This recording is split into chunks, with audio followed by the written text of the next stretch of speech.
चुकी है।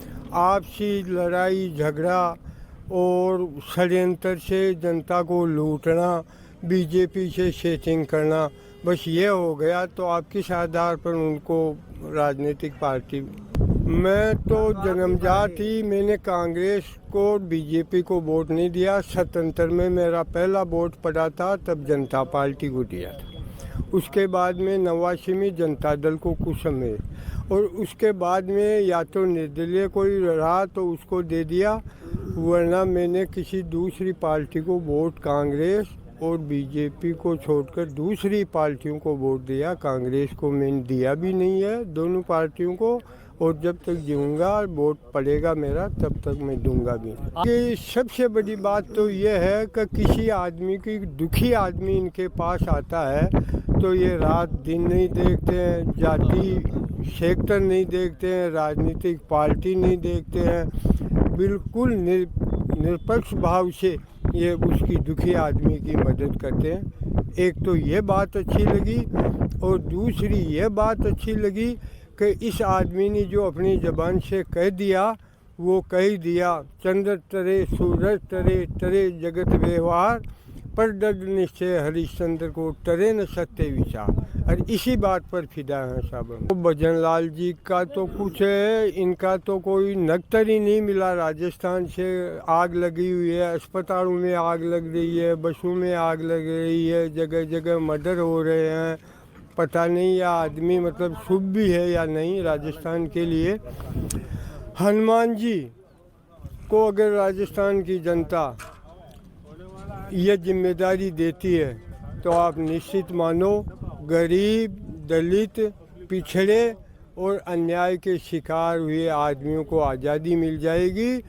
और ये जो लोकतंत्र को षड्यंत्र तंत्र बना रखा है और जिन्होंने ये लूट तंत्र मचा रखा है, उनका इलाज पक्का हो जाएगा। हनुमान जी मानव स्वभाव है, बदल सकता है, इसकी गारंटी कोई नहीं ले सकता। मैं मैकियावेली के सिद्धांत पर विश्वास करता हूँ, लेकिन अगर हनुमान जी बदल जाए तो फिर चाबी तो जनता के हाथ में ही है ना। 5 साल में तो कोई ज़्यादा बुरा कर नहीं पाएंगे, 5 साल पर हनुमान जी को भी बदल दो, लेकिन हनुमान जी बदलेंगे नहीं।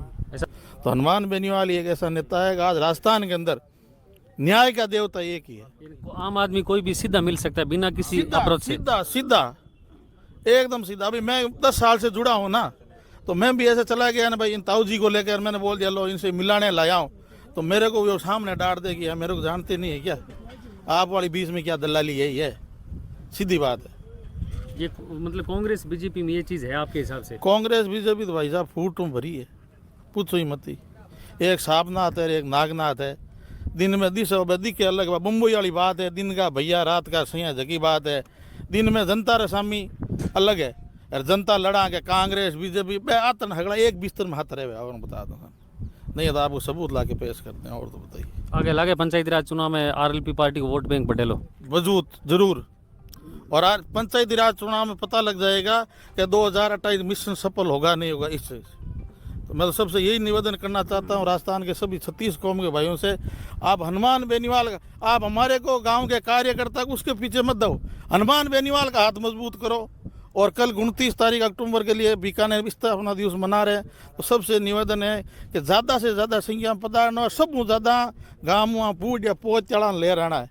और कोई वायरस है गांव में साधन हाजन कोई बस नहीं सुविधा हो रही है तो भाई कार्यकर्ताओं संपर्क कर लीजिए, व्यवस्था करा बार।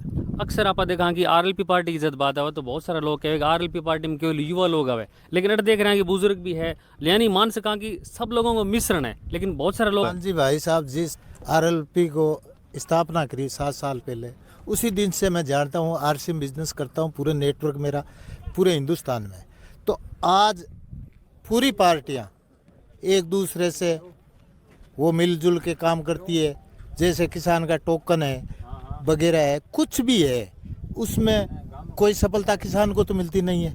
एक हनुमान भाई साहब है जो कि पूरे किसान 36 कौम के बरादरी के लोग हैं, उनके साथ उनका काम किसी भी प्रकार का काम है, आधी रात को वो तैयार रहते हैं। तो उसके लिए किसानों को तो जागरूक करना क्या है, वो अपना आप हो गया। परेशानी होगी तो हम आपके पास आएंगे ना भाई। मेरे को बुखार आया है तो डॉक्टर के पास जाना पड़ेगा। टेबलेट एक तो डॉक्टर रिश्वत लेके देता है, एक सीधा ही दे देता है, तो उसको अच्छा बोलते हैं ना।